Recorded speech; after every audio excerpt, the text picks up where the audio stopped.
Hi you guys, welcome to a special edition of Heather Mader Art Collabs. I'm really excited.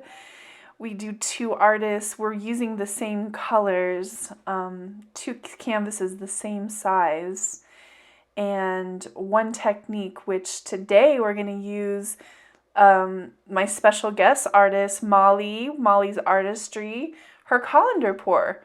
So I'm pretty excited. This is going to be a fun one for me. I've never done the Colander pour. So, ever. So this is my very, very first one. And of course, you know I have to embellish it and make it my own. Today the colors are the dioxazine purple, the metallic cobalt blue, gold, and white. So it's a pretty simple color palette. But the layering of the cup is really what makes those beautiful prisms that you see in the Colander pour. So she taught me on her channel how to make the layering and do the layering, so I just followed through. I'm really excited. Thank you so much for watching my channel, and this is pretty cool, and stay tuned for more collabs because I already have a couple on the books and one that's being edited right now on the way. So here we go. Thanks for watching. Sit back and enjoy, and don't forget to like, comment, and subscribe. Also, don't forget to check out Molly's channel for her finished painting and her results. It's just really pretty. So here we go. Sit back and enjoy.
forget to like, comment, and subscribe so I can make more art videos for you.